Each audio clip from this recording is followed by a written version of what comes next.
mencari 6-7% lagi. Artinya ada suara-suara yang diincar nih, termasuk suara-suara pendukung dari Ganjar Mahfud. Nah, ini bagaimana kemudian tanggapannya mengenai gerakan ini? Ya, pertama kalau jalan pikirannya siapa tadi itu Mas yang Timothy. satu putaran kita pakai, itu sekaligus saja, nggak usah kita pemilu. Udah dinasti aja gitu loh. Silakan presiden yang sedang berkuasa tunjuk aja siapa yang mau jadi presiden. Karena pemilu buang-buang uang. Mau satu putaran, mau dua putaran, itu buang-buang uang, menghalangi investor datang, gitu ya. Bisa dikasih orang miskin gitu, jadi nggak perlu ada pemilu lah. Ini menurut saya sesat pikir. Kenapa? Karena itu sudah merupakan konsensus nasional yang dibangun melalui undang-undang pemilu. Jadi nggak usahlah mengasih gimmick-gimmick keberpihakan kepada rakyat, seolah-olah pemilu itu jahat. Karena menghabiskan anggaran yang harusnya untuk orang miskin, untuk mendatangkan investor, itu kan menurut saya adalah pandangan jahat yang mau ditanamkan kepada masyarakat untuk kepentingan politik elektoral mereka. Jadi pemilu ini jahat nih karena ngabisin anggaran gitu. Itu satu, sangat berbahaya itu. Ya, pikiran seperti itu gitu. Yang kedua dari Bang Fahri ini. Bang Fahri ini kalau saya nggak salah juga bagian dari mereka yang ada di parlemen, partai politik ketika merumuskan yang namanya Undang-Undang Pemilu 2017, nomor 17. Jadi kalau kita selalu bicara hal-hal yang ideal, bukan hal yang ada di depan mata, saya kan juga jadi bingung mau bicara dari mana.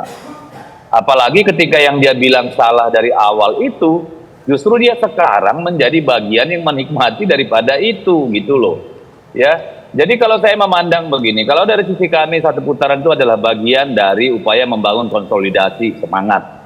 Tetapi fakta realitanya sangatlah tidak mungkin terjadi yang namanya satu putaran, kecuali ada instrumen kekuasaan yang bekerja secara luar biasa, baik dengan cara-cara yang yang tidak etis atau cara-cara yang melanggar hukum.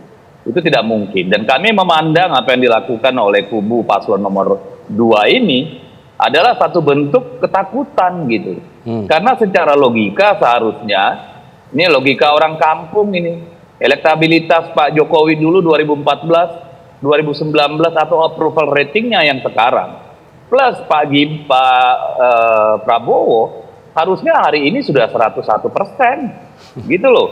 Tetapi kemudian ternyata kan survei menunjukkan bahwa tidak mungkin, ya, yang kami tahu survei masih di bawah 40%. Bahwa ada lembaga-lembaga survei yang sudah dipanggil ke istana kasih data yang berbeda, ya itu urusan lain lah.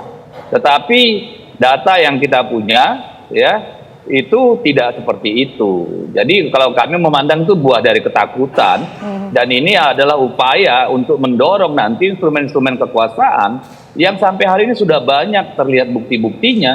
Ambil contoh misalnya bagaimana nggak usah di dalam negeri deh, di luar negeri aja terjadi yang pemilih yang nggak terlalu banyak, di mana nggak boleh pakai baju yang bergambar Ganjar Mahfud, kalau iya dipakai juga maka KTP-nya ditahan. Kami mendengar informasi itu. Ya, kemarin ada anak mahasiswa juga lagi mendapat ancaman intimidasi. Menurut saya apa yang terjadi sekarang di depan mata kita ini, ya, adalah pembegalan demokrasi dengan cara-cara modern dan cara-cara yang jahiliyah juga gitu. Jadi janganlah desakan ke rakyat, pikiran-pikiran jahat bahwa pemilu ini mahal, yang harusnya bisa untuk rakyat, karena namanya demokrasi itu pasti mahal dan kita sudah memilih jalan itu harus kita jalankan. Kalau mau diperbaiki, perbaikilah pada pemilu yang akan datang undang-undangnya. Gitu kalau menurut saya. Baik. Sekarang kita ingin menuju ke Bang Indra, tim dari Amin, yaitu Anies Baswedan dan juga Muhaimin Iskandar. Dari Amin sendiri, setuju atau tidak sekali putaran yang dicanangkan oleh GSP ini? Atau justru merasa ini justru sejalan dengan yang disampaikan oleh Bang Deddy Sitorus tadi? Ada rasa ketakutan makanya mau satu kali putaran? Ya, kalau tadi di sesi pertama kan ditunjukkan inisiator dari gerakan satu putaran ini adalah Kodari kan? Betul kan? Betul. Nah, berarti kami menilainya ini transformasi dari gerakan 3 periode berarti. Kan sejalan, orangnya juga sama. Jadi mau didorong ya kalau dibilang politik dinasti ya ini yang didorong berarti kan, mau satu putaran itu transformasi dari gerakan 3 periode yang tentunya itu kami tolak ya. Jadi kalau bicara tentang biaya mahal itu nggak usah nunggu Pilpres, sekarang itu semua biaya juga mahal. Harga kebutuhan pokok itu mahal, pendidikan mahal, BBM mahal, pupuk susah, semua mahal. Justru kami ini upaya dari kubu Amin, adanya Pilpres supaya harga murah. Harus terjadi pergantian kekuasaan, itu yang kami perjuangkan. Dan agak lucu juga jika ada kelompok-kelompok yang ketakutan dengan adanya perbedaan. Indonesia ini lahir justru dari perbedaan. Jadi kalau kita mau dipaksa semua satu pikiran, berarti nggak paham wawasan Nusantara. Nggak paham bagaimana Indonesia ini beraneka ragam pikiran, adat istiadat, budaya, tapi bisa menyatu. Kita menyatakan kita punya satu bangsa, satu bahasa, kemudian nyatakan satu kemerdekaan, satu tanah air. Itu sebuah proses dari perbedaan.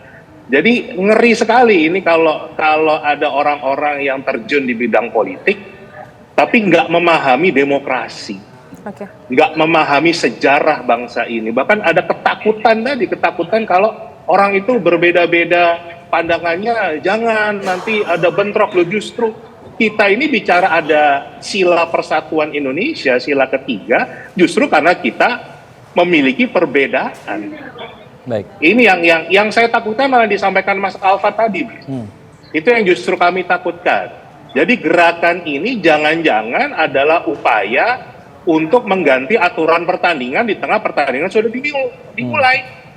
Kan bukan yang pertama nih ganti aturan pertandingan nih kan gitu. Jangan-jangan mau ada upaya ganti aturan lagi nih di tengah-tengah.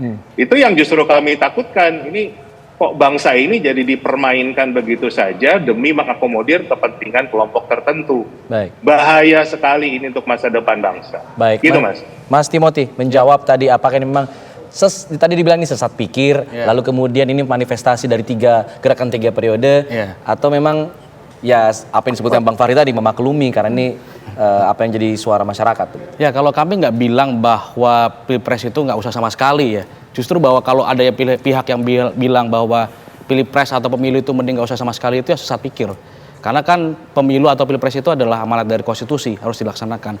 Yang kami sampaikan adalah kalau bisa kami mengajak, menghimbau Pilpres 2024 itu diselesaikan dalam sekali putaran saja, nggak perlu sampai putaran kedua. Tadi kalau disampaikan bahwa ya Pilpres pasti mahal lah biayanya. Kami tahu bahwa demokrasi itu pasti butuh biaya, pemilu itu pasti butuh biaya. Tapi yang kami sampaikan itu adalah penghematan anggaran pada Pilpres putaran kedua, bukan Pilpres putaran pertama begitu.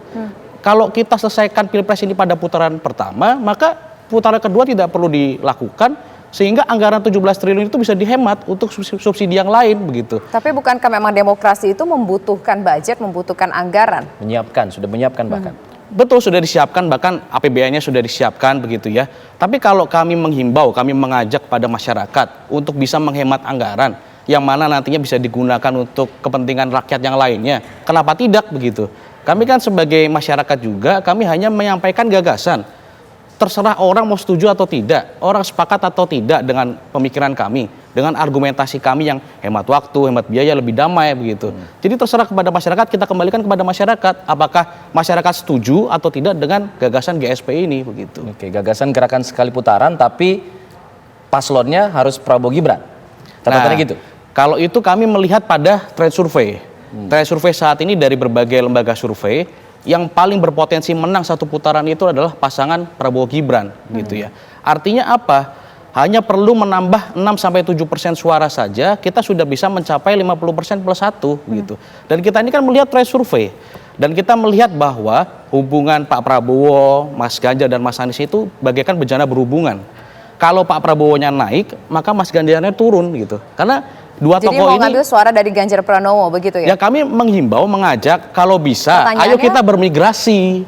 Bermigrasilah dukungan ini kepada pasangan yang paling berpotensi menang sekali putaran begitu. Kalau kita merujuk pada data saat ini dan tren saat ini, per hari ini, yang paling berpotensi menang sekali putaran adalah pasangan nomor urut 2, Prabowo Gibran. Daripada suaranya dalam tanda kutip ya tidak terpakai pada putaran pertama, lebih baik kita selesaikan aja sekali putaran sekaligus. Oke, Gitu. baik. Artinya ini ada satu pasangan calon yang diuntungkan dengan gerakan ini. Nanti kita akan minta pendapatnya lagi dari Bang Deddy, Bang Fahri dan juga Mas Indra mengenai hal ini. Usai jeda kami kembali sesaat lagi.